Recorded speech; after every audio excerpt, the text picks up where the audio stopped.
नमस्ते दोस्तों, आपका हमारे YouTube चैनल में स्वागत है। और आज हम वीकली गोल्ड और सिल्वर के आउटलुक की बात कर रहे हैं, यानी इस हफ्ते सोने चांदी का भाव कैसा रह सकता है। और इस पर बात करने के लिए हमारे साथ एसएमसी ग्लोबल सिक्योरिटीज से वंदना भारती जी है। वंदना भारती जी, आपका स्वागत है हमारे शो में। और वंदना जी, मैं आपसे ये पूछना चाहूंगा कि इस हफ्ते कौन से बड़े इवेंट्स हैं जो सोने चांदी के भाव पर असर डाल सकते हैं। नमस्ते सर, आपको और व्यूअर्स दोनों को मेरा। और थोड़ा सा देखना होगा इस हफ्ते। मुझे लग रहा है कि कुछ तो इकोनॉमिक इवेंट्स हैं, जैसे कि यूएस का जीडीपी डेटा शेड्यूल है, थोड़ा इंप्रूव होने के आने की उम्मीद है। लेकिन साथ में कुछ है, इनिशियल जॉबलेस क्लेम है, बिल्डिंग परमिट्स है, और देश के भी यहाँ पे इंपॉर्टेंट डेटा है जो कि लगातार सोने पे असर डालता रहेगा। लेकिन एक चीज है कि इस पर मैं न्यू फैक्टर्स बोलना चाहूंगी कि उससे भी ट्रैक करना काफी जरूरी है। अगर इंडियन मार्केट की ही देखें तो इक्विटी में थोड़ा सा पॉज आया है, थोड़े से करेक्शन मोड में मार्केट है। और जो विक्स है वो बढ़ रहा है। विक्स के बढ़ने का मतलब कि वोलेटिलिटी जो है वो बढ़ रही है, और इक्विटी में हो सकता है कि थोड़ा सा यहाँ पे करेक्शन आएगा। अगर बात सोने और चांदी की और इक्विटी मार्केट की जरा आज हम कर लें, तो मुझे लग रहा है कि दोनों में ही यहाँ पे नेगेटिव कोरिलेशन है। यानी कि इक्विटी में अगर फॉल आता है तो इनिशियली मार्जिन कॉल्स आ सकते हैं, एक पैनिक आ सकता है गोल्ड में। लेकिन ओवरऑल देखा जाए तो एक सेफ हेवन बाइंग जो है वो रिटर्न होके आ सकती है। इतने जल्दी यहाँ पे ब्रेकडाउन नहीं दिख रहा है कि इक्विटी मार्केट में एकदम से शार्प फॉल आएगा।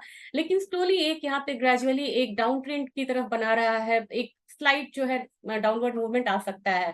तो यहाँ पे अभी दर्शकों से राय रहेगी कि एक तो वो विक्स को ट्रैक करें। अगर विक्स में हायर साइड दिख रहा है, मतलब कि इक्विटी में एक सेंटिमेंट्स जो है, कॉन्फिडेंस वो जा सकता है यहाँ पे धीरे धीरे, मतलब जा नहीं सकता, कम हो सकता है कह सकते हैं फॉर द टाइमिंग यहाँ पे। और गोल्ड में वो सेंटिमेंट्स आ सकता है।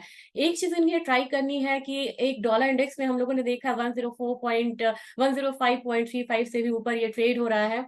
यहाँ पे एक रेजिस्टेंस है 105.9 का, मान के चल सकते हैं। वहां पे इसकी जो रैली है थोड़ी दिन के लिए जरूर थमेगी, क्योंकि वहां पे काफी स्ट्रॉन्ग रेजिस्टेंस है।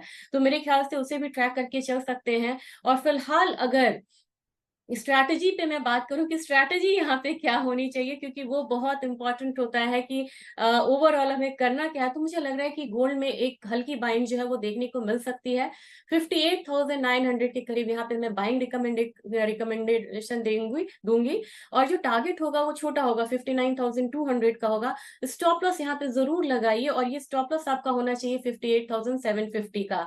तो मेरे ख्याल से बाइंग रहेगी, हल्की बाइंग यहाँ पे रहेगी।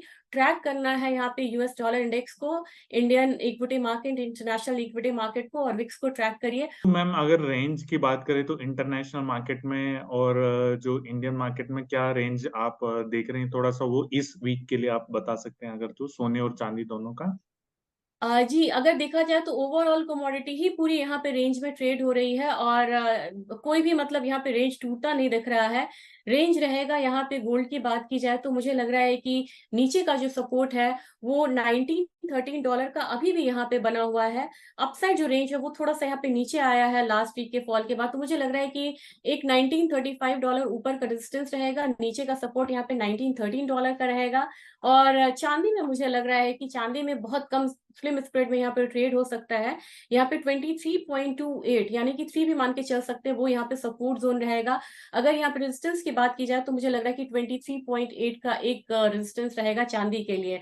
तो चांदी में $24 से ऊपर की जब तक बहुत ज्यादा क्लोजिंग नहीं होती है, तब तक यहाँ पे बहुत बड़ा मूव नहीं दिख रहा है।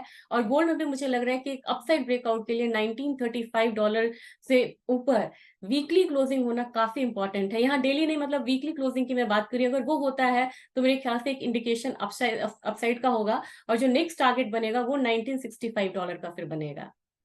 लग रहा है कि चांदी में अभी बहुत ज्यादा मूव तो नहीं है, लेकिन 73,300 के करीब एक बाइंग रिकमेंडेशन रहेंगी। जो हमारे व्यूअर्स जो हैं इंट्राडे या एक दो दिन के ट्रेडिंग के लिहाज से भी यहाँ पे होते हैं, उनके लिए ये राय रहेगी कि 73,300 पे बाइंग करनी है। 73,800 का टारगेट होगा।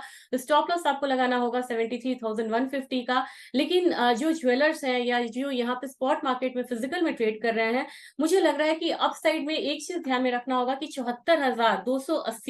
74,280 तक का जो एक अपसाइड है ये कमोडिटी देख सकती है। वहां पे बार बार एक रेजिस्टेंस को फेस करती है और वहां से डाउनसाइड मूव देखने को मिलता है। तो हमें ध्यान रखना है दो रेजिस्टेंस का, 74,280 भारत में।